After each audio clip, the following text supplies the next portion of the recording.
right. Good evening, everybody, and welcome back to the final word of our broadcast week here on the It's a Wrap Sports Network with your boy, MattyB.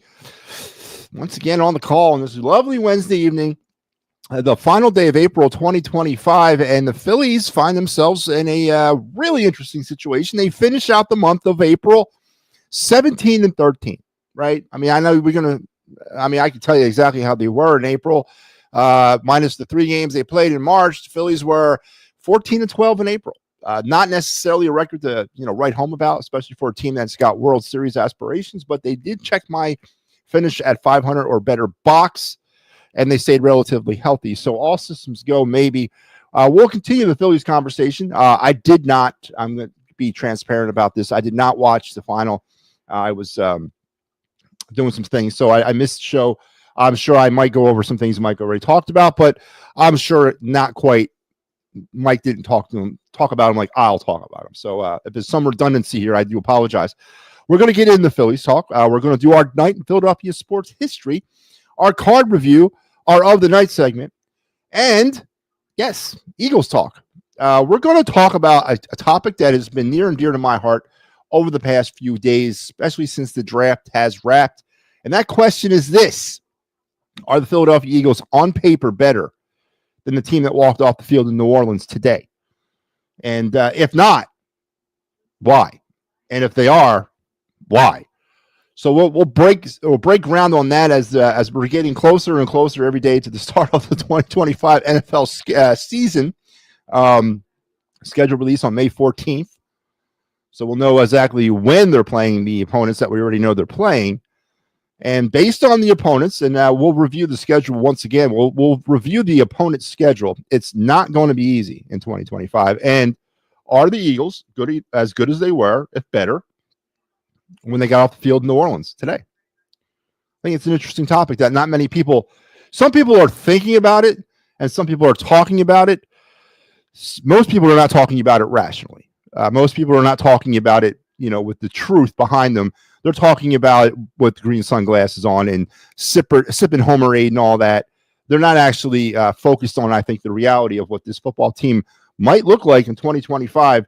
And we'll get into that conversation and anything else that might catch our fancy here on the program, as we always do. So, as again, this is the final word of the week. I will not be back tomorrow. I have post-game obligations. I will be doing the final. So no show tomorrow night. And then I won't be back again until Sunday. So let's enjoy this one tonight, shall we? So let's strap in, strap on, strap it up, keep your hands, head, and feet inside the car at all times, and let's roll. Here we go. Let's see what we got here. Star Wars 99 checking right on in. Hey, Star Wars, how are you tonight? Good win for the Phillies. We need that kind of win. Any kind of win is a good win. 7-2 was a very good win. Absolutely. And as I mentioned, they finished up the month strong on a 4-game winning streak and, build some momentum, hopefully. Is it carrying over from the Chicago Cubs series? Not last night. Last night was a sloppy win, but, they all can't be postcard wins. They all can't be textbook type wins. And, I got to give them credit. I gave them credit last night for battling back, not giving up. That's the one thing I've noticed this team since that second game in Chicago. They seem a little bit more hell-bent on trying to win baseball games these days. And tonight, they lulled to sleep a inferior opponent. I mean, they are. The Washington Nationals are an inferior opponent. They're not a good baseball team. They're an up-and-coming team, about 2 or 3 years away. And the Phillies do what they're supposed to do, and that's beat those types of opponents. Now, tomorrow they'll go for the sweep. Hopefully they can get that done. Tomorrow, remember, it's not an afternoon game. We're not breaking out the powder blues tomorrow. I don't think we are. I mean, do they wear powder blues regardless if it's a day or night game on Thursdays? But it's a night game, so see how that affects them. A very odd night game on a Thursday in 2025. It's a weird thing to see. But we'll get into that. But yeah, it was a good win, Star Wars. I agree, man. Every win is a good win, man. I'm not going to sit here and poo-poo a win. But I will critique the hell out of a loss and a win at times too. But it was a very good win. All right, so let's get things going tonight, as we always do on this program with your day in Philadelphia sports history. But before I do, I want to promo a few things. The Birds Blast with Kyle Quinn, the quintessential Eagle pregame show that we do here on this network every Thursday, Friday-ish before the Eagles game. We'll be returning here very soon. very soon.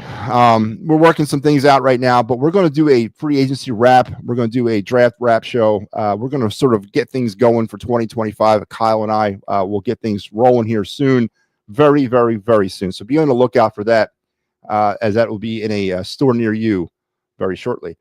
So make sure you're checking that out.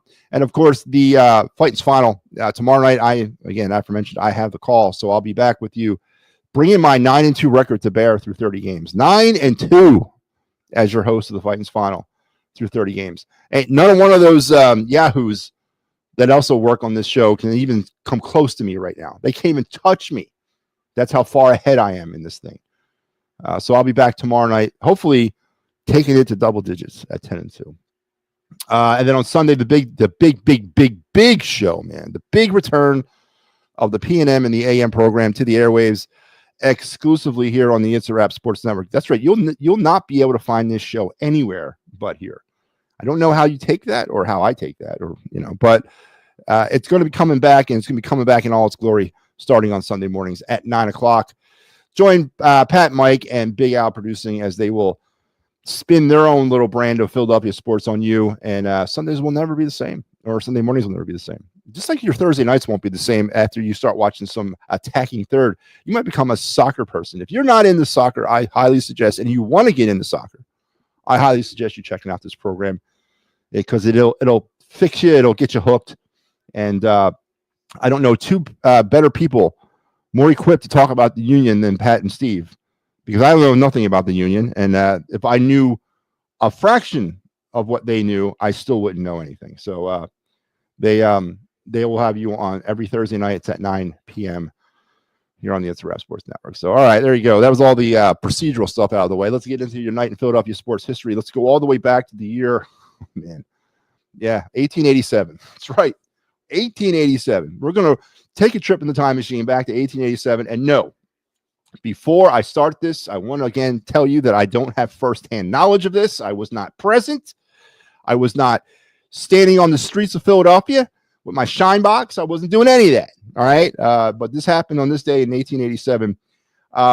Departing the quaint recreation park, the Phillies opened a state-of-the-art stadium of their very own called National League Park on this date in 1880. I almost said 1987. This date in 1887.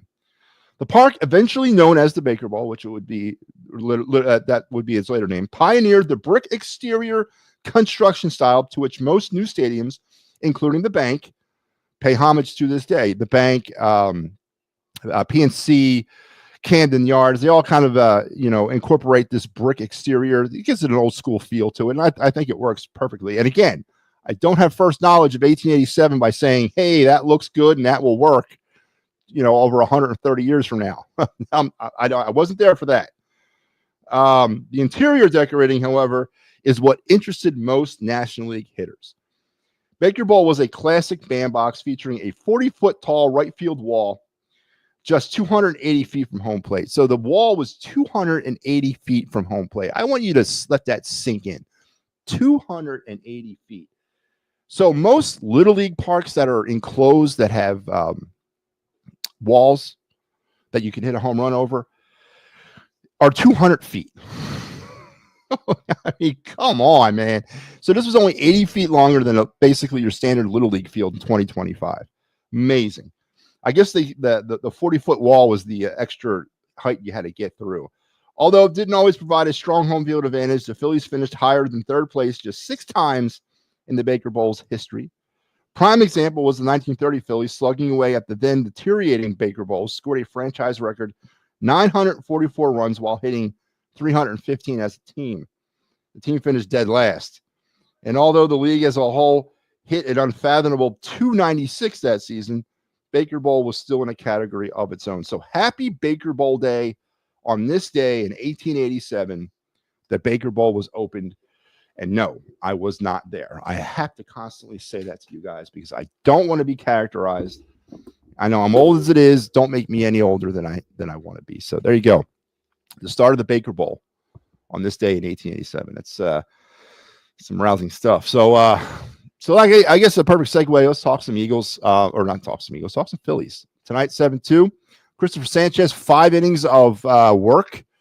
in this game. Gave up 2 runs, but did give up 3 walks, struck out 6, and pitched 87 pitches through 5 innings flat. Not a good number there. You're not ever going to sell me on 87 pitches through 5 innings as a smooth performance. I mean, his stuff looked okay. He looked dominant at times, but very hittable at other times. Is there some lingering effects of the soreness, the tightness that he suffered last week that cost him a start in New York? That's something we're going to have to keep an eye on. And with Ranger Suarez back with the team through a bullpen session today, Rob Thompson has not yet announced his starters for the weekend series against the Diamondbacks. Is this a perfect time to debut Ranger, to bring him back, maybe to give Sanchez an extra day off for next week as well, to potentially get through further issues that he might be having with that injury. But, an okay performance by Chris Sanchez. It was an okay performance. And, the Washington Nationals are an interesting team. They got some good young players that are mixed in with some veteran talent. They got terrible pitching and a god-awful bullpen. And that's obviously what's going to keep the Nationals down until they can kind of figure out the Steve Strasburg of the future and get, things kind of rolling in that direction. I think that's probably their next egg to crack down there, is to figure out the pitching situation. Until they do that, the Nationals will not be a threat to anybody. But, the Phillies handled their business today, 7-2. Lot better performance than it was last night. They hit three home runs tonight. I mean, have we gotten to a point with the team where we're going to critique them for hitting home runs and not critique them for playing small ball? I love the fact over the past 4 games or so, it's been small ball attacks. It's been moving runners over. 3 for 10 tonight with runners in scoring position. It's actually a decent number. I mean, it's 70%, or it's what? So 5 for 10 would have been 500. So it's about, they batted about 300 tonight with runners in scoring position. I can live with that. If they finish out the month batting 260 as a team with runners in scoring position, a drastic turnaround to where this team was a few weeks ago when they were hitting down around 198. So, perhaps things are kind of working themselves out, and perhaps they're working their way into a new, finding their identity. And Kyle Schwarber, who I got to give kudos to. I got to constantly give him the kudos, because Kyle has not given me any ammunition. If you guys remember back in 2022, 23, when I was on this show on the final, man, Kyle Schwarber was my favorite whipping boy. Everything from the leadoff nonsense to the fact the guy couldn't bat above 200. But since last season, and we're going on now a season plus 30 games, I have really not said much about Kyle Schwarber at all, other than, hinting on the whole leadoff thing, which tonight, a 3-run homer, because he's batting in that 4th hole, is much more productive than him leading off games with solo home runs. It just is, and it's working. He's batting 245 currently, and he's hitting the ball everywhere, and it's starting to warm up to that warmer time of the year where we all know Kyle Schwarber thrives. So the mystique of him not being able to bat leadoff, maybe it just boiled down to Rob Thompson's stubbornness, number one, and Kyle Schwarber's unwillingness to try out a new position, because he's seemingly fine down there at cleanup. And now we're starting to pick up more offensive productivity from him because of that. So to all you Kyle Schwarber leadoff people out there, nah, all right, I told you so. It's a lot better for him to be batting down at 4, just to the sheer fact of the numbers and the more runs he can produce. So you're never going to sell me on Kyle Schwarber as a leadoff hitter, ever. I don't care if he feels comfortable batting up there or not. He's just never going to sell me. And it's not about what Kyle Schwarber feels comfortable doing. It's where he's most productive for the team. And he's most productive batting lower in the lineup for any team due to his huge power numbers. So the experiment seems to be working right now pretty damn well. So Kyle Schwarber, a 3-run shot, big home run tonight, 1 of 3 that the Phillies hit. Max Kepler, his 3rd home run of the year as well. And then JT Realmuto hit a home run tonight, folks. Man, stop the presses, man. Stop the presses. Ricky is watching. Ricky, how are you tonight, my friend? Ricky Deal. Okay? Lord, man. But anyway, there you go. So 7-2, Phillies with the win. Finished the month 17-13. And I thought maybe, seeing how we're at the end of April, and we're also at the 30-game plateau of the season, not quite at a quarter, but we're getting close to that. I can't believe that almost a quarter of this baseball season is gone. It's actually hurts my heart a little bit, but I thought it'd be appropriate to pause and take a look at the old MattyB Fighting's final Phillies stat pack tonight, and to kind of give everybody where the Phillies are on all of it at 30 games through the season on this April 30th. Tonight, with the win and the series victory, because they've taken the first 2 out of 3, Phillies have now won 6 series so far this season. They only have the 1 series sweep so far to their names, but they've now won 6 series. So again, 17-13 overall. They were 3-1 in March, and they finished 14-12 in April. There are in their Connect uniforms, they're 2-0 so far for the season. The leadoff tracker, as we've been keeping track, Bryson Stott's starting to separate himself from everybody. He's now led off 13 times. Schwarber at 9 and Turner at 7. I want to see Schwarber continue to float down that list and end up in last place, because I hope we've seen the last of Kyle Schwarber leading off. The host records, I put it up on the social media, but I'll just kind of update you right now. I am in first place all alone at 9-2, an 81.8 winning percentage. My next closest competition is Mike Lauro. With the win tonight, Mike's now 4-2 at 66.7. And then Steve Fuentes comes in at 500 at 2-2.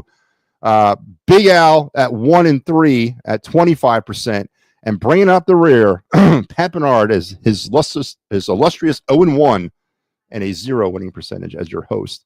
But Pat's going to get more shots at this year coming up real soon. I promise you that. Through 30 games, the Phillies have committed 13 errors as a team. That's slightly less than a half a game. Their opponents have committed 10 errors, which is about 0.3% a game, or 0.3 a game. They've grounded into 22 double plays as a team for about 0.7. They've stolen 27 bases so far through 30 games, 3 over the last 2 nights, which was good to see because they had gone 2 straight games without even attempting a steal.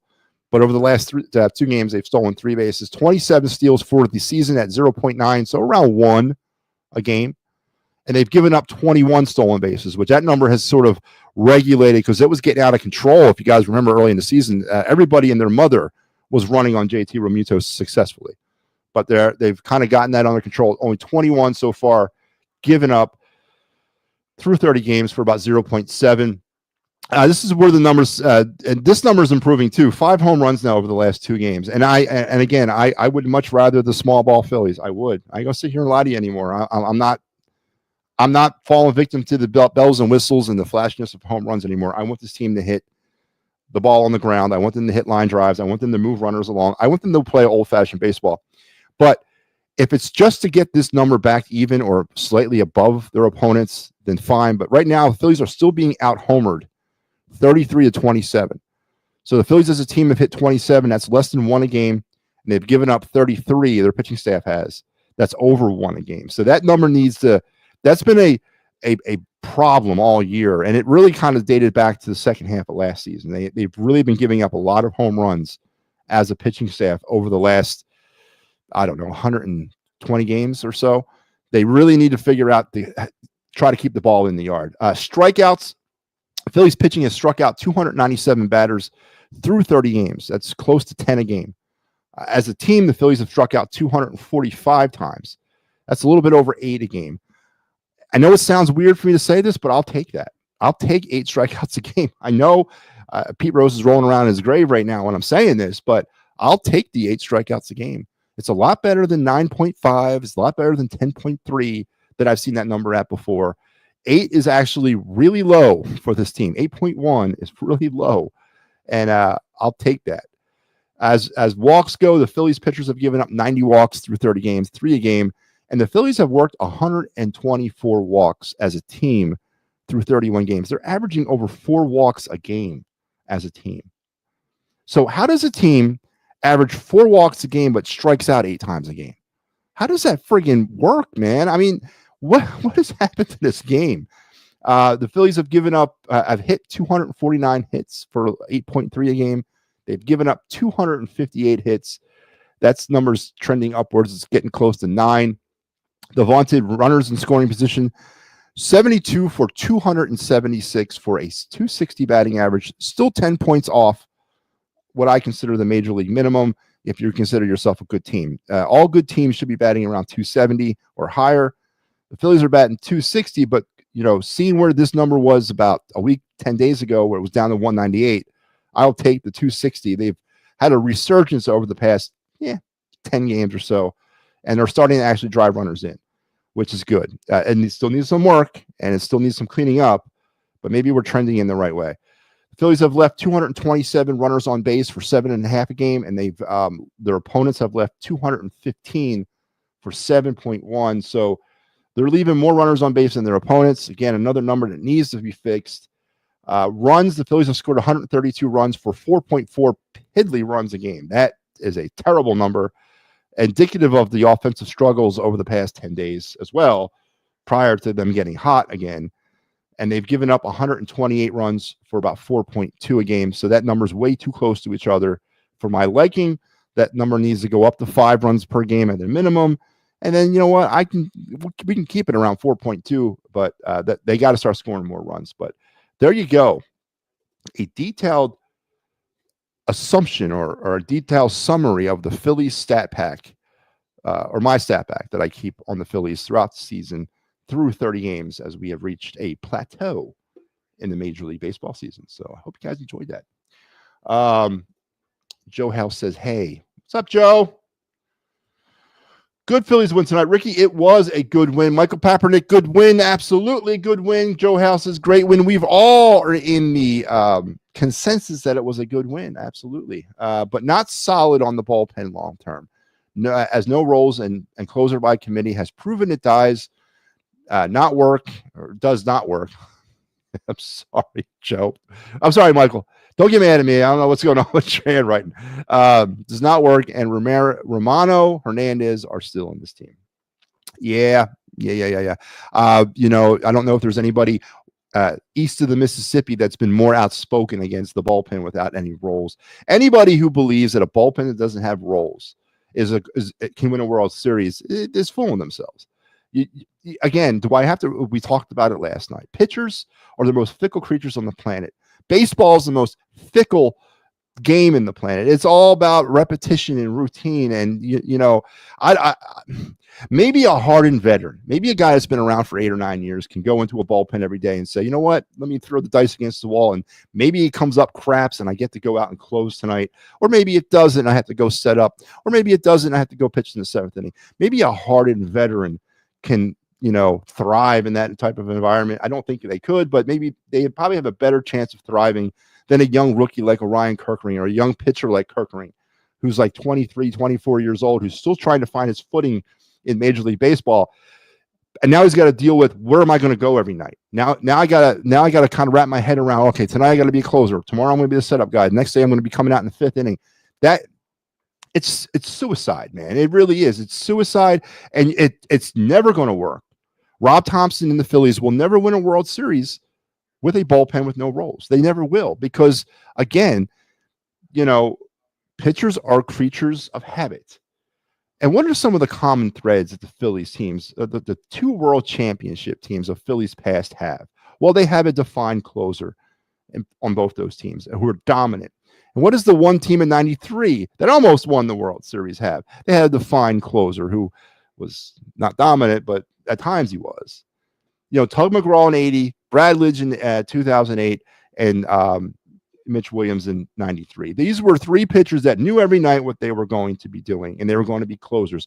Their routine was designed around being a closer. Their workouts were designed around being closers. And this nonsense that you can't pitch a pitcher on consecutive days is just that nonsense. Stop coddling them.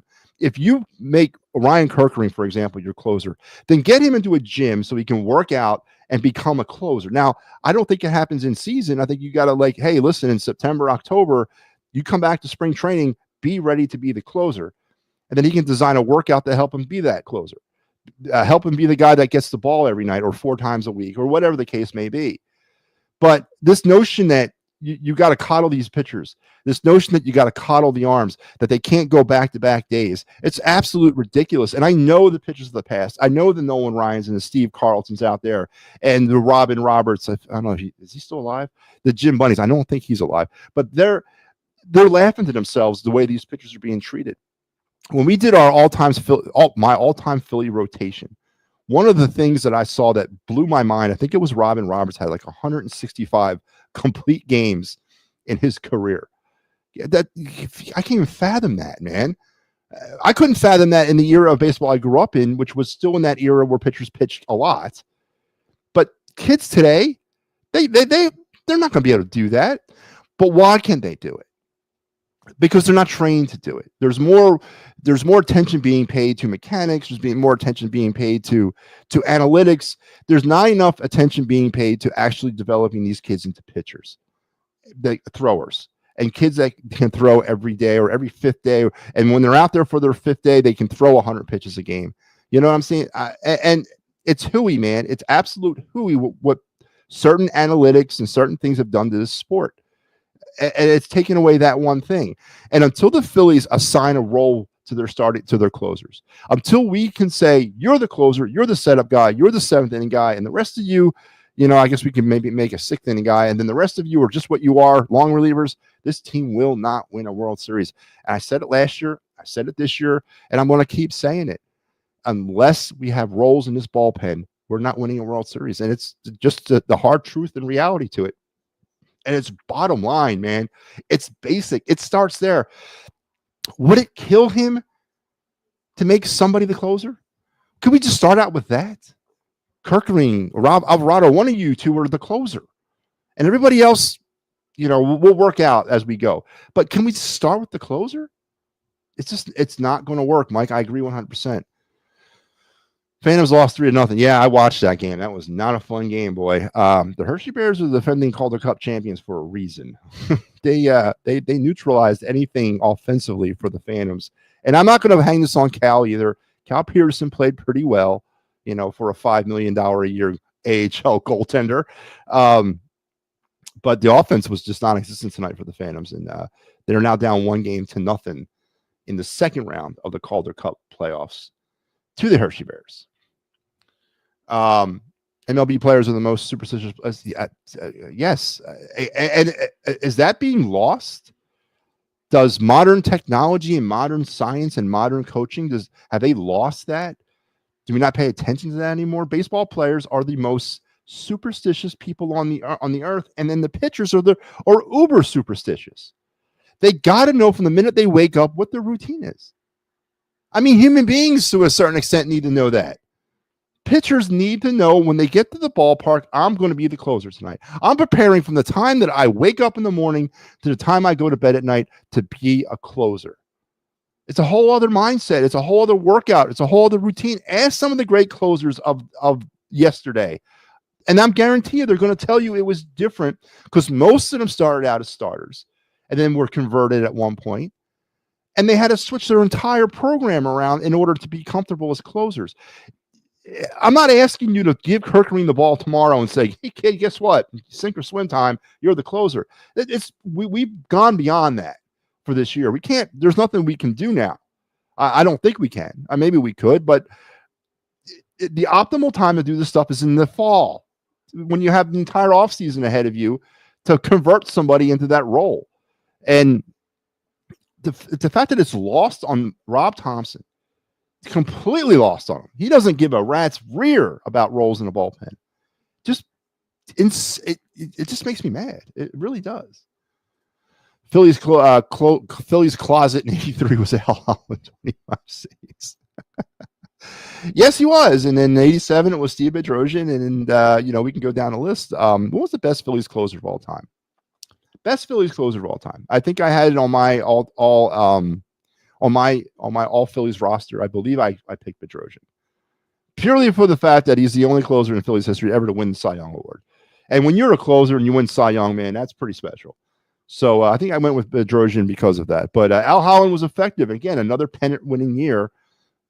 You're right. Another common thread of championship caliber Phillies teams heading into the World Series with a defined closer. Al Holland in 83. Brad Lidge again in 09. It's not that hard, man. It's right out in front of you. And the fact that the Phillies don't incorporate that will be their downfall. I'm sorry that we can go back and forth, which we will for the next 5.5 months about this team's hitting, runners in scoring position, their defense.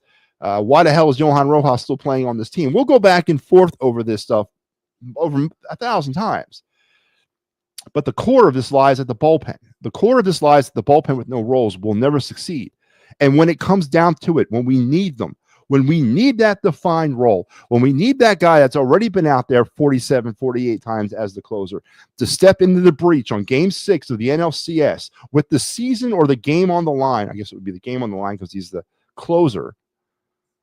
We're not going to have that guy. We're going to have the closer du jour coming in and trying to lock that thing down. And you wonder why we fail.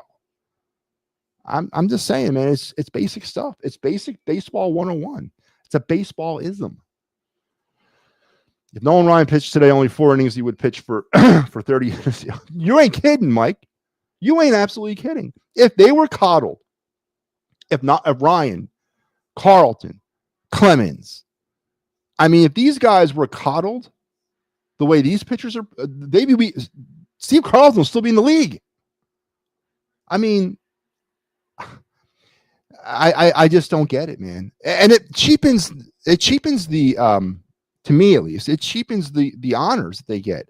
I'm gonna have a hard time accepting any one of these modern pitchers, with the exception of Zach Wheeler, because Zach Wheeler has a lot of throwback in him. Zach Wheeler probably could have survived very well in the 1980s and the 1990s. I think Zach Wheeler could have pitched in that era. I don't know if Nola could, but I think Wheeler could. So I would be okay with this, but I'm having a hard time later on when some of these, I guess we can talk Paul Skeens as one of the more modern dominant pitchers in baseball. The day comes that he goes into Cooperstown. I mean, is that an asterisk next to his name because he was coddled, only pitched 5 innings a game? I mean, is there an asterisk there next to his name? When his plaque goes up there with next to all the great pitchers of the eras of baseball, do they laugh at that plaque at night when no one else is in the museum and all the lights are off and they all come to life? Is Nolan Ryan and Steve Carlton pointing at Paul Skeens' plaque and laughing at him, saying, "Hey, man, 4 innings a game, man. Woo, you were lighting it up in your career." So, I mean, does it cheapen the honor of accolades to modern baseball pitchers because of this crazy coddling that they go through these days? I say it should, and it does, man. It's a disgrace. It's a disgrace to their kind. It's a disgrace to the pitchers that came in front of them or behind them. It's a disgrace. I've been saying that since Robbie took over, that Robbie had Mariano Rivera, a closer every night, and the greatest. Yes, and you're right. I mean, Rob Thompson was with the Yankees for about 1,000 years and watched the last great closer, do his thing. By the way, I met Mariano Rivera. Really cool dude. Really cool dude. Yeah, you're right. Was there a problem between Rob Thompson and Mariano Rivera? Did he swear vengeance against all closers from here on out? That as far as Rob Thompson goes, I will never incorporate a closer. Did Mariano Rivera rub him the wrong way at some point in their time in New York together? But it boggles the mind. Rob Thompson watched one of the greatest closers and saw what an effective, dedicated closer can do. But yet he's so anti-closer, anti-roll bullpen. I don't get it, man. And you wonder why some of these pitchers don't want to come here. You wonder, and I go back to the Josh Hader thing a couple years ago. There was a lot of talk amongst the Phillies nation about Josh Hader signing here. There wasn't a snowball's chance in hell Josh Hader was coming here because he wasn't going to be the closer. So we miss out on free agents because of this nonsense. And we're going to miss out on world championships as well. 4 innings of pitching for 35. There you go. Maybe I'm in the wrong business, Michael Papernick. I don't know. Could I whip myself into shape and get a tryout at the age of 52? I think they would what was that rookie, the old man who got signed by the Rays? Can I be another one of him? Go out there and turn myself into a relief pitcher? I mean, I'll pitch once every 7 days? I mean, I could probably do that. I could get myself in shape to do that. I could probably throw at my fastest. I could probably get it up to about 75 miles an hour. A flat fastball, 75 miles, no movement, just 75 miles an hour. Maybe that would get me through the complex league. I don't know if it'll get me any further through the minor leagues than that, but should I try it, man? I mean, it doesn't seem like a bad gig. I don't work that much. Get to hang out in stadiums, hang out in the bullpen, you know, look at things and people watch and watch Fanavision and all those things. Yeah, maybe I should, man. I don't know. Let's give it a shot.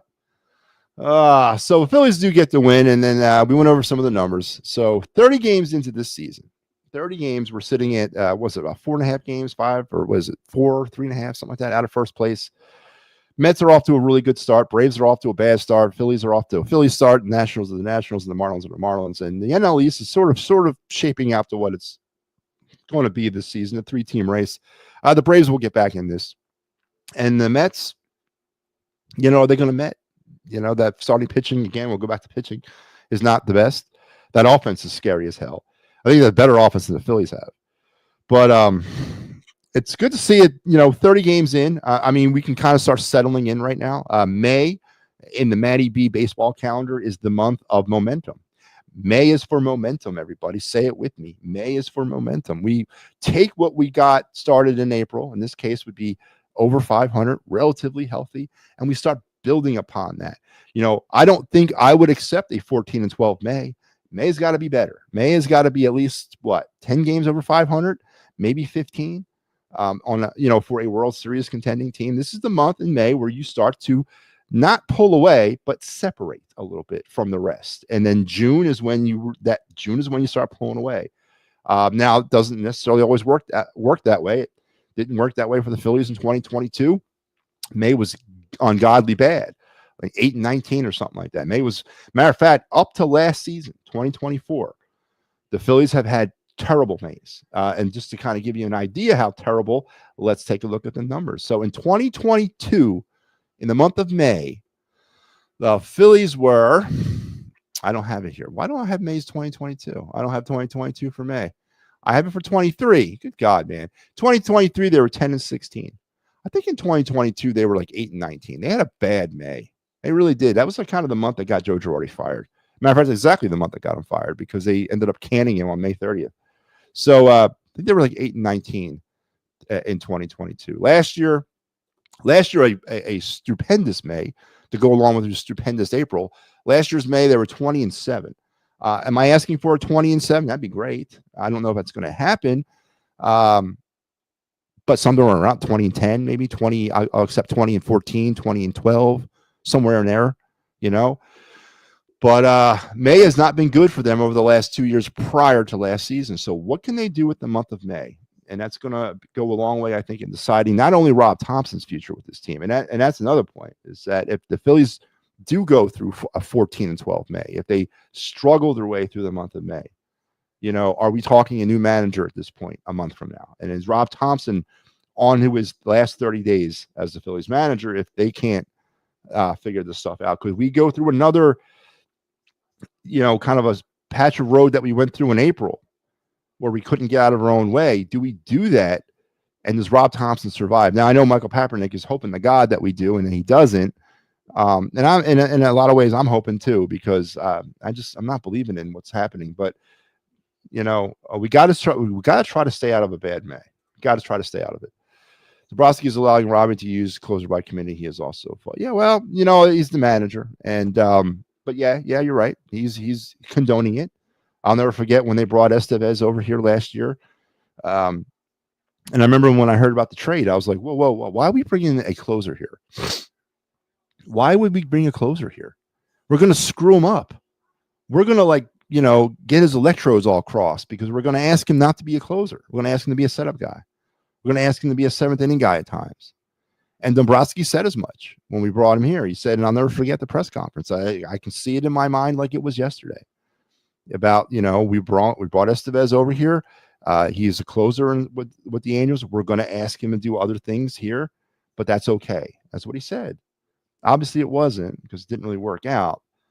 But, did we ruin Carlos Estevez? Did we ruin Dominguez? Did we ruin Soto? Did we not incorporate them correctly? Now Soto's getting lit up like crazy with the Orioles right now, but if we would have put a defined role in the bullpen with Soto, Dominguez, and those guys, are they still here? Do they pitch better? Do they pitch enough to stay here? And I think it poses the question, are they victims of no roles? Now, again, they're in Baltimore, who has roles, and Soto's got an ERA north of 6, I believe. So I don't know, man. That's a good question, though. There will never be a legit closer, and that will want to come to Philadelphia as long as Robbie's manager. Yeah, I agree, and we've already seen it happen. Yes, please, new manager, but don't wait 30 days. I say tonight, it's a good idea to fire Rob. You can't do it in the midst of a 4-game winning streak. Now, come on, we got to have some decorum here. We got to kind of ride the wave here, right? Now, the month of May is interesting. They got the Nationals, Diamondbacks, Guardians, Rays, Cardinals, Pittsburgh, who else? Colorado, Sacramento, and Atlanta and Milwaukee. So a winnable month ahead of the Phillies in May. Not too many teams there that could really stand in the Phillies' way. So there's really no excuse if the Phillies don't have a good May. And if they don't, based on that schedule, perhaps we are looking for a new manager come Memorial Day. And as Michael Papernick has said, that's okay with him. He's okay with that, and I am too. I don't see this thing working out with Rob Thompson. I really don't. I don't believe in him. I don't believe in what he's doing, and I haven't forever. I haven't since he lost the World Series in 2022. But 17-13 to wrap up April, 14-12 for the month. They checked off my box of what you're supposed to do in the month of April. And I'm going to give him that because that's what I want. I want a team that's 500 or a little bit better and relatively healthy. And the Phillies do check off those boxes. So here's to the rest of the 2025 World Series, says rest of the 2025 season. Let's throw a parade. The Phillies won 4 in a row. Yeah, come on, Michael.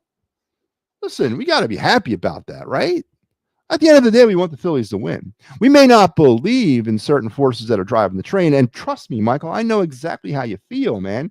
Our next topic when we talk about the Eagles is I guess as you are with the Phillies and Rob Thompson, I am with the Eagles and Howie Roseman, Nick Sirianni. I have the same amount of disdain and just don't believe in anything they're doing. I trust me, I know how you feel. But even I had a pause and acknowledge the fact that the Eagles won the Super Bowl, and that's ultimately a great thing. So, we can definitely continue. And think about it, though, Michael. I'm in a worse way than you because my nemesis are winning and are still here because it's going to be harder. I don't know how you get Howie Roseman out of here. And I don't know if I want to be alive to see it because they keep winning. And your nemesis keeps losing and sticks around. So I feel you, man. We're both caught in a rock and a hard place. I get it, man. And I feel your pain. I really do. Trust me, MattyB feels your pain. And I'm here for you, Michael. I am here for you. We'll see through. We'll get through this together, man. We'll see both of our wishes come true. Hopefully sooner than later. Okay. I really believe that. Marsh is gone next, Robbie. Hallelujah. Yeah, Brad Marsh back down to Lehigh Valley. Now, I swear to God, I said this last night on the program. I don't know if it was when Rojas hit the sac fly or when he homered. I don't remember exactly when it was, but it was an offensive thing he did. He was in the dugout getting a hug from a person that looked very, very similar to Brandon Marsh in the dugout. Now, I haven't verified whether or not that was Brandon Marsh. I haven't, and you guys mentioned it last night that he was sent back down. I was like, wait, I thought he was there. Or he was with the Iron Picks. I was like, wait, no, he's in the dugout tonight. But apparently he was, and I aggravated the hamstring, and they sent him on a plane. They kept him out of the lineup tonight. So Lehigh is in Rochester, which is right before about 2 hours, hour and a half east of Buffalo. And they're playing the Red Wings, which are the Nationals AAA affiliate. In the AAA minor leagues, I think in all levels of minor leagues, they do these things called education days, especially this time of the year in May. maybe in the early part of June. And it basically what it is they have 11 o'clock start times on games, 11 in the morning, so that kids from schools can go to games as a field trip, so to speak. And tomorrow, the Rochester Red Wings are having one of those 11 o'clock games. A little transparency, and don't tell anybody this because I'll deny it.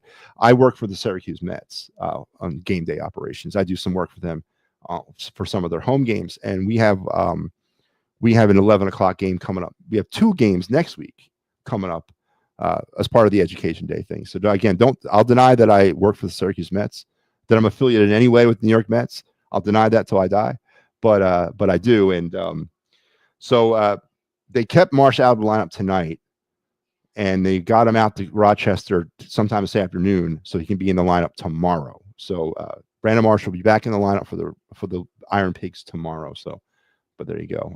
That's the latest on Brandon Marsh. I'm happy the Phillies are winning, but this team lost its heart in the Arizona pennant. Yeah, that seems to be. I think when it's all said and done with, we can look at that moment in Phillies history that the window was slammed shut on this group of Phillies. I think you're right, Michael. I do, and I think what happened in that series was the blueprint that was provided by the Phillies to the rest of, or I should say, provided by the Diamondbacks to the rest of Major League Baseball of how to beat the Phillies. And every team has pretty much been exploiting that blueprint since then. And the Phillies have yet to find a way to counter it. Now, over the past 4 games, and it might sound weird for me to say this, especially in the Chicago series and last night, I've been liking the way they've been small balling it. I'm not going to lie. And I've noticed a difference in this team. Now, tonight, they lived on the home run, which is something we've seen a lot. But the fact they were able to scratch out runs, I think through those 3 games, the 2 Cubs games and last night, they only hit 2 home runs as a team in those wins. And that, to me, is something I want to see more of, because I want to see this team be able to drive runners in, move runners along, and do all those great and wonderful things to win baseball games, because that's how you eventually win a World Series. You're not going to be able to rely, as the Arizona Diamondbacks showed everybody, and the New York Mets showed everybody last year, you cannot rely on winning games in the playoffs with big, monstrous, towering 3-run home runs. You got to get up there and swing for contact, move runners along, and play baseball that way. That's how you win World Series, man. That's how you win championships. And I'll go to my deathbed believing that. So I've been liking what I see from the Phillies in that aspect over the last few games. And by the way, speaking of the Phillies, I want to show you guys something real quick. I don't know how many of you actually are watching this, but I want to show you a clip from last night's Iron Pig game. The fact that we're talking about the Pigs. This was the game last night where the Pigs won, I believe, 16-1. Like they won some, crazy blowout. Garrett Stubbs. I don't even know if I have it. So anyway, let me set it up. No, do I have it? Oh, wait, I do have it. It's right there. Garrett Stubbs was on third base in this game. There he is. And he gets smoked by a pitch coming off the bat of Mercado. No, not Mercado, Castro. Rodolfo Castro is at bat. And he smokes a line drive down the third base line, and it smacks Stubbs right in the thigh. And I want to bring this up because, all you armchair umpires out there, everybody who thinks they know the rules, I want to put you guys through a little test, if you're willing to go along with me. This test is to judge your baseball knowledge. So I'm going to key it up for you here. Let's bring it up.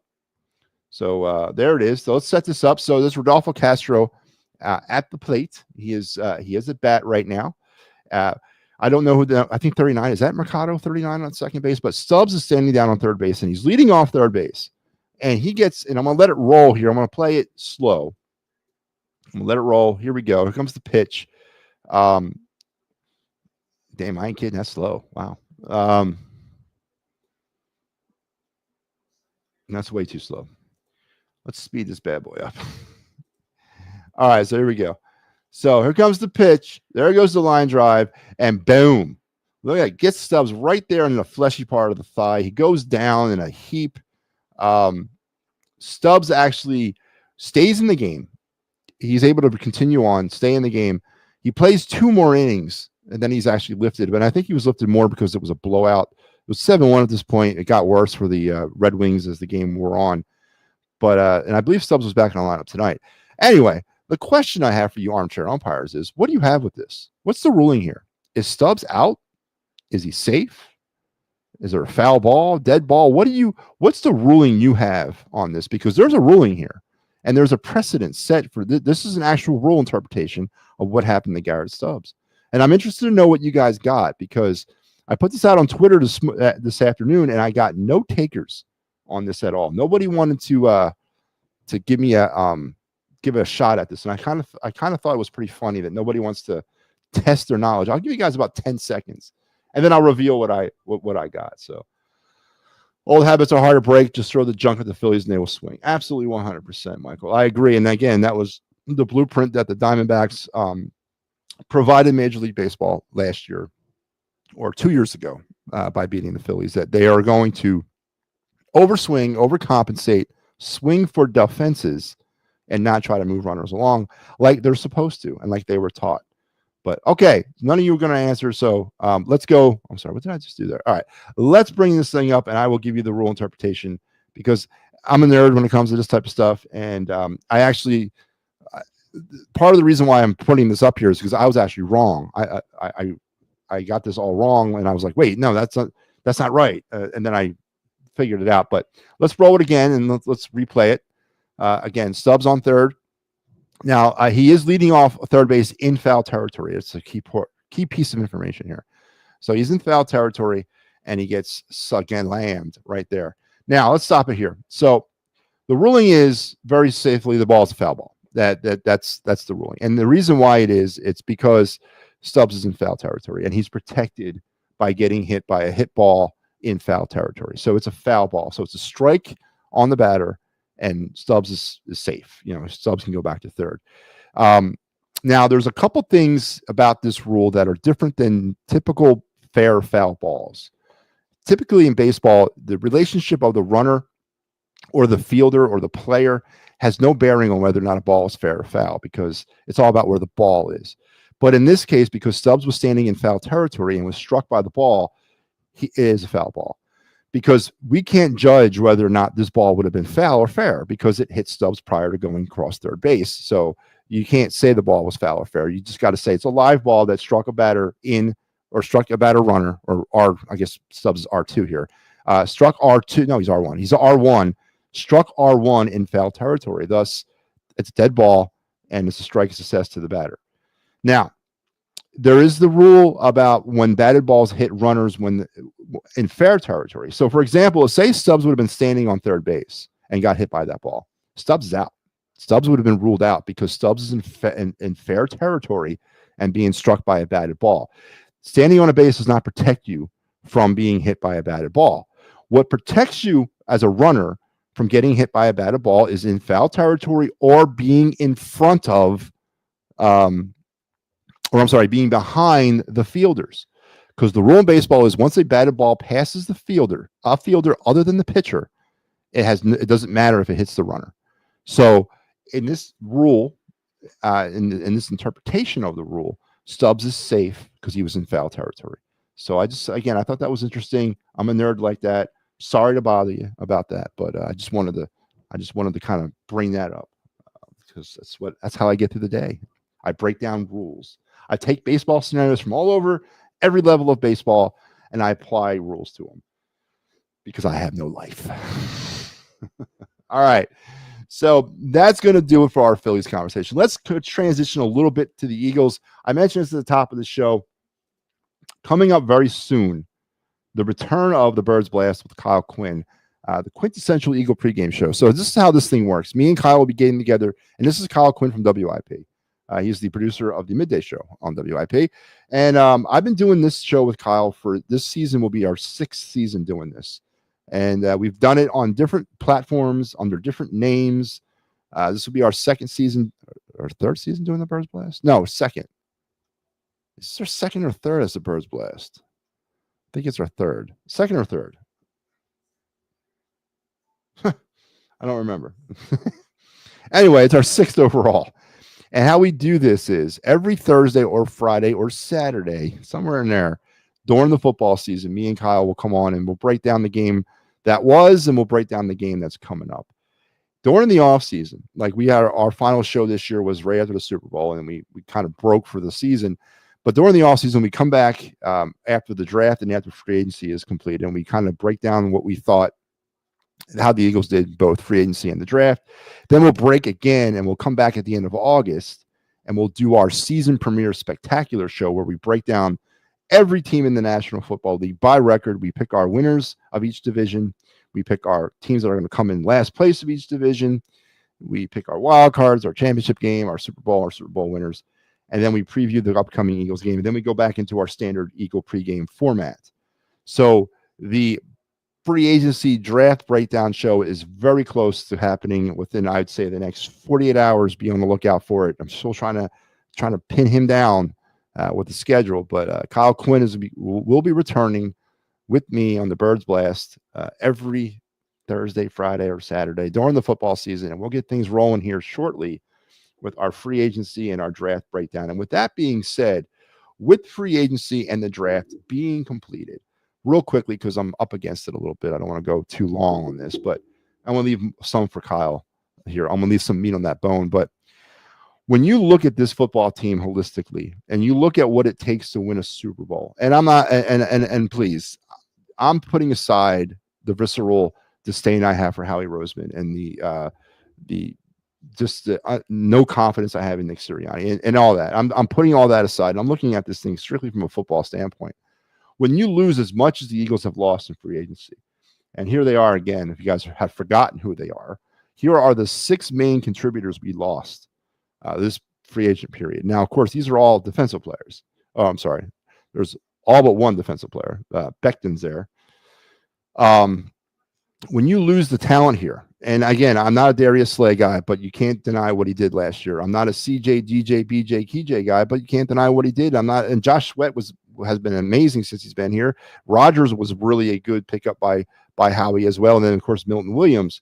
When you lose those guys and you replace them with depth cast off some other teams, and you hope to plug their holes with rookies through your draft class, is that the philosophy and is that the direction that a Super Bowl defending team goes about trying to win another Super Bowl? And I say it's not. I really don't think it's going to work like this. Now, am I saying that all the Eagle 10 draft picks or some of the free agent pickups that they had last year are going to not work out? No, I'm not saying that. They very may well work out. But what I'm saying is this is not the period or time in Eagles history to be trying out new things, correct? We got the recipe that worked. Why are you not turning it loose for a second straight year to give the Eagle fans what they deserve so desperately? And that's a dynasty. And I think the tinkering that Howie Roseman has done, and now again, the homers out there, the slobbering homers that can't see through the green haze and the green smoke, they're going to attribute this as my old-fashioned Howie hate, right? They're not looking at this the right way. They're looking at this through jaded eyes and Jalen Hurts, his ability as a quarterback. They're forgetting that the defense was probably 75 to 80% responsible for winning a Super Bowl last year. I mean, the way the defense played after the bye week all the way through the Super Bowl was, I've never seen a renaissance of a defense before like that in my life. And I don't know what all this turnover is going to do to that unit. Are they still bringing back some really good players? 100%. But they're also bringing back a ton of question marks. Unproven commodities at the NFL level. And they're going to throw the Zach Bond resurgency in my face and say, well, no, Zach Bond came out of nowhere. He 100% did. I will not deny that. But are you thinking, so are we thinking that Zach Bond's sort of emergence from the smoke was because Zach Bond was unleashed as an Eagle? Was it because Vic Fangio tapped into his strengths through scheme? Or was he a benefactor of some really good upfront defensive play that now is lacking because we've lost some key pieces? What is the reason that Zach Bond was so, I guess, otherworldly last year? Now, I hope it's the Fangio thing and it's the scheme that he has worked himself out. But if it's the others, if it's because he was playing with some really good talent in front of him that now has lost some, right? Are we concerned that maybe Zach Bond comes back down to Zach Bond Earth next year because he's not going to have Josh Sweat pressuring the quarterback off the edge? He's not going to have Milton Williams plugging up the middle. He's not going to have that extra couple seconds because Darius Slay and CJ, GJ, PJ, KJ have lockdown coverage downfield. Is Zach Bond going to kind of come down to earth because he doesn't have that supporting cast around him anymore? That's a real concern of mine when it comes to this football team. And I think for a team that's coming off a Super Bowl championship, going about retooling the defense or actually jettisoning these pieces off the defense and not re-signing some of these guys might be a mistake. Jordan Davis today, his fifth-year option was exercised by the Eagles, which I think it's not a mistake. You might as well. He was the 13th overall pick taken in the draft. You might as well see him through the end. He won't get signed long term, and we know that because he's a bust, right? But now, what is Jordan Davis's game turn into without the presence of Milton Williams? The guy from Nebraska with Ty Robinson's his name. Are they expecting him to step right into the breach of Milton Williams? Now, don't forget, Williams was not a starter. It was a combination of Ojomo and Milton. They were rotating in and out. Is this going to be a seamless transfer? Are we asking too much from too many players in too little bit of time on the defensive side of the football? I'm not going to talk offense because the offense was uninspiring last year, with the exception of Saquon Barkley. And to think that this offense was anything other than what Saquon Barkley made it, again, it's just lunacy.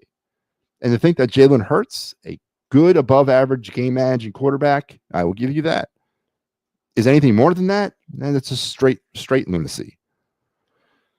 So my concerns are valid, I think. And when we get Kyle Quinn on the program here soon, and we'll break down all this stuff, and I'll go player by player with him, and I will talk about this, and I will get his take on where he comes out on the draft and where he comes out on the free agency and all that. And hopefully we can lay a blueprint for our own for this season. But just really quick, fast in a nutshell, the question I had was, are the Philadelphia Eagles better, worse, or the same on paper as they were when they stepped off the field in New Orleans back in February? And I think the answer on paper right now is they're worse. And is that where you want a team that's defending Super Bowl champion, trying to start a dynasty? Is that where you want them to be at this stage of the offseason with a lot of unknowns and uncertainty? Now, all this stuff could work out. I don't think it is. Not to the level that it worked out last year. And even if the defense slips a little bit off of what they had last year, that's a long drop, because the defense had to play out of its mind at times last season. What was the turnover numbers? 12 through the first 9 weeks of the season. The Eagles forced like 12 turnovers throughout the first 9 weeks of the year. The last, I guess, 11 or 12 weeks, they forced like 23. I mean, it was crazy numbers about turnovers. The defense just went off. And that was the one side of the ball that the Eagles could not afford to lose people off of, and they lost everybody off there, it seemed. So I'm just saying, man, I don't think it's going to be as slam dunk as a lot of Eagle homers out there want it to be. I really don't. And I think Howie Roseman, I hate to say it, man, I think he might have let you all down. I think we're passing up on an opportunity. And not through his draft, because I've already told you that I can't assess the draft. I can't assess the class 2025 5 days after the draft. I can't do that. He drafted positions of need. I'll give him that. He ignored some positions of need, running back specifically. But I'm not going to sit here and say he failed the draft, because I can't tell you that. I'm not also going to tell you that he killed the draft, because I can't tell you that either.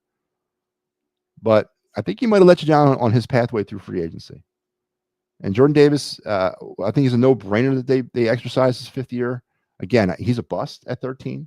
For the type of player you expected to get at 13 overall, the 13th player selected in the draft, he's a bust. No one wants to admit that either, but he's a bust.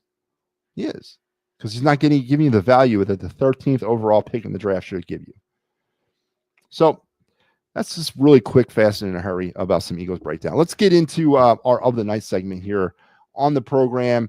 as we are steaming ahead tonight.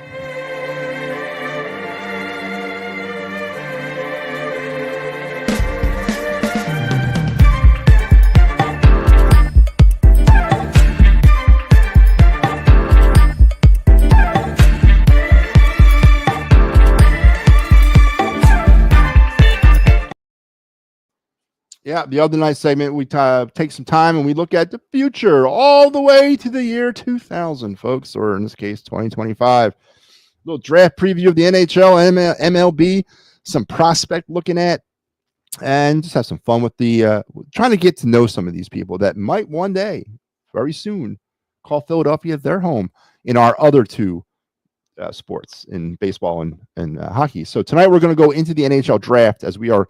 I believe the lottery, as Joe Hale said, was on Monday. The NHL draft lottery is on Monday. So we'll find out Monday whether the Flyers are going to fall to 6, go to 5, stay at 4, move up to 3, or all the way up to 2 or 1. That'll be revealed on Monday. So with that being said, let's get it started here with the NHL draft. We talked about the top 4 players in this draft, the 4 day one NHLers: McQueen, Schaefer, Misa, Higgins. There are the 4 guys that will be day one contributors to an NHL franchise next season. And the Flyers are standing right now in a very good spot to get one of those players. And God, I hope it's McQueen.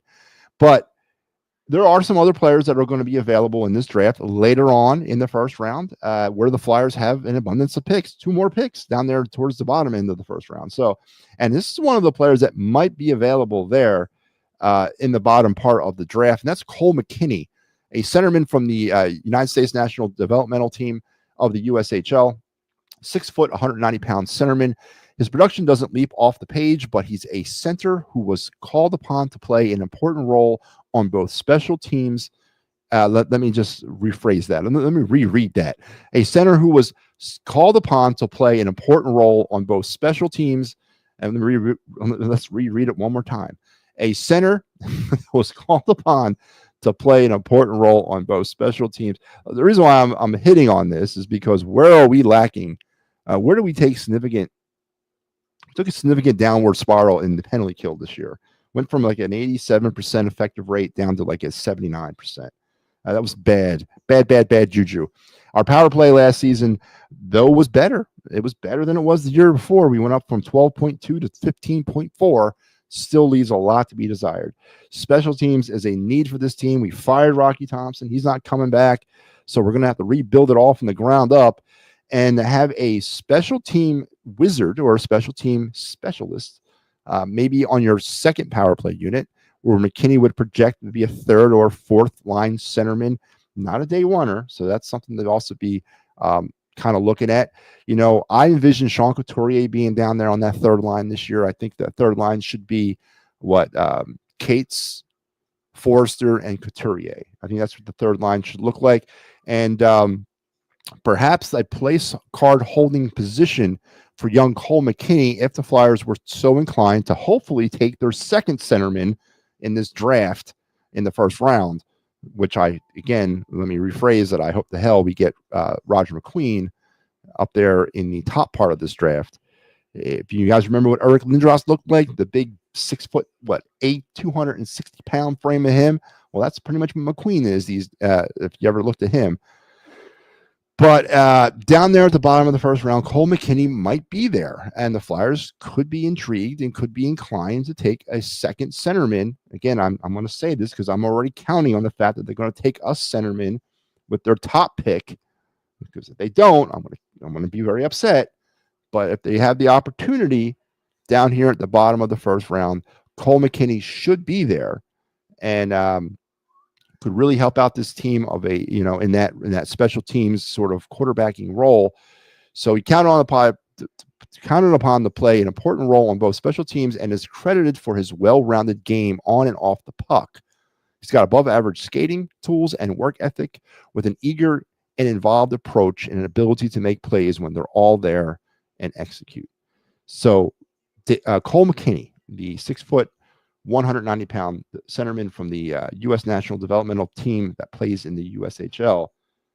I think he's a commit, though. I think he's moving off to college next year. So he will not be He won't be a day oneer because, well, he's just not projected to be that, and I believe he's committed to college. So, but I would not be against that if the Eagles, if the Flyers had an opportunity to take another centerman at the bottom of the first round, and that would be Cole McKinney. So there you go. There's your of the night segment. NHL draft prospect Cole McKinney. And that show, or that segment, was brought to you by, that I mentioned Thursday nights on the It's a Wrap Sports Network, is manned by the boys over at the Attacking Third. Every Thursday night at 9, Pat Bernard, Steve Fuentes will bring you the best in Union and MLS coverage.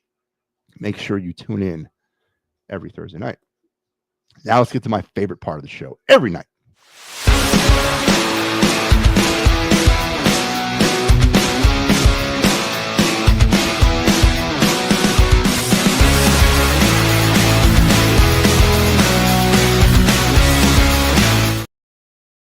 Yes, sir. It's the MattyB card review part of the program. Last night we did Darius Kasparaitis. We went into hockey last night. Yeah, because we do it all here. When I talk about sports cards, I don't mean just baseball. We're talking about all major sports. Tonight we're back in baseball where we belong, and that is that's believable. And tonight's card is a player that we all coveted as kids back in the early 80s or mid late 80s. Because this pitcher burst on the scene with the Boston Red Sox, had himself a really good start to his career. His card actually went up in value early on, like 86, 87, 88 versions of his card were skyrocketing as his talent and his skill grew.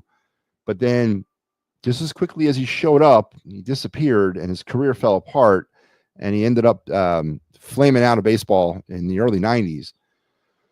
But for a brief period of time in the 80s, this was a good get card. And I speak, of course, of the man, the myth, the legend, the Boston Red Sox hurler, Dennis Oil Can Boyd. That's right, man. Dennis Oil Can Boyd. This is his Donruss 89 card.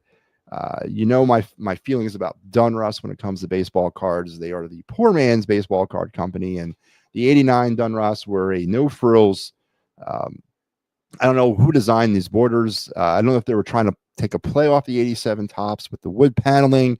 I don't know. A lot of attention was paid to borders on cards after 87 tops, but then that fad wore out a few years later. But Donruss tried in 89, I guess, to sort of recapture some of that glory with tops. So they came out with this card. And this is of Oil Can Boyd, who, again, growing up, really was a coveted card because he kind of burst onto the scene. Career-wise, Oil Can was 76 and 77 with a 4.04 ERA and 799 career strikeouts. His career spanned about 10 seasons or so with Boston, Montreal, and Texas. He was out of baseball by 91. His best year of his career was probably 86, where he won 16 games for the Red Sox, and also was a pivotal member of the Red Sox march to losing the World Series to the Mets. But it was a very good compliment to Roger Clemens in that line, in that rotation. Really was a good 1-2 punch, but just didn't have staying power. And there was some issues with his off the field stuff too. I believe some drug use, some shenanigans that he was doing with his own personal life, whatever. But for a very brief period of time, this card was coveted by a lot of kids that I grew up with, to include me. And it is our card review of the night. Right now, this card as is, about $3. Hey, listen, it's more than $1. I'll give you that. It's a $3 card. I didn't really find it for much more than that on most databases that I looked on. But I like it. I like the picture. And when you look through old wax cards and you run across certain players, you're like, yeah, that's nostalgia right there. That brings me back. And Dennis and Oil Can Boyd brings me back to my youth. He does. I don't know why he does, but he does. So those types of cards will always be revered by me, and they will always be given a place of honor in my collection because they remind me of simpler days as a youth growing up. So tonight's card review is the 89 Donruss Oil Can Boyd card, and here it is in its physical form right in front of you there.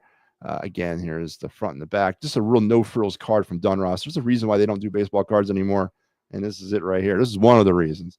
Just really could not put anything together. But this card's pretty good. I'd say this card's maybe about an 8.5, maybe a 9. I could get about $5 for this card if I really pushed for those hardcore oil can Boyd collectors. I could probably get about $5 for this card. But there you go. Oil can Boyd is our card review of the night, and that's going to take me to the end of another program and another week, as we will not be back tomorrow. I have post-game duties. I will be with you on the Fighting's Final tomorrow night, wrapping up the National Series. Hopefully, we're starting off May with a win, and we start off May with a series sweep as well. So be on the lookout for that immediately following the Phillies game tomorrow. And very soon, like I'm talking like hours away, 48 hours maybe, the Birds Blast with Kyle Quinn will return for our free agent / draft recap show as we get you ready for the 2025 season. And maybe, I don't know, I'm toying with the idea of postponing this show till the schedule comes out, and then maybe me and Kyle will wrap it. I don't know. I'm be on the lookout for it. It's coming. Also, be on the lookout for this show. Your Sunday mornings will never be the same. Beginning on Sunday morning at 9 a.m., PM and the AM is back on the air, and it's exclusively here on the It's a Wrap Sports Network. Join Pat, Mike, and Big Al producing as they will give you their take on the happenings in Philadelphia sports. And tomorrow night at 9, don't miss the Attacking Third, Steve Fuentes and Pat Bernard. And every Sunday through Thursday on normal weeks, when I'm not doing post games, the Final Word with MattyB, your last word or your last stop in your Philadelphia sports day. So all that greatness that we have going on here on the network. We never did quite get into the Eagles schedule, but that's going to be coming out here in about 2 weeks, and we'll be able to break it down by day and by week and by Monday Night Football and Thursday Night Football and Friday football. I don't know. We'll see. So we'll guess we'll hold off till then. That's going to wrap me up, folks. Thank you again for joining in. Thank you for all your contributions as we continue to grow this thing from the ground up. And I will see you next week, or I'll see you tomorrow night on the Fighting's Final. Then I'll see you back here on the Final Word on Sunday night. Until then, you guys have a great night and a better rest of your day tomorrow.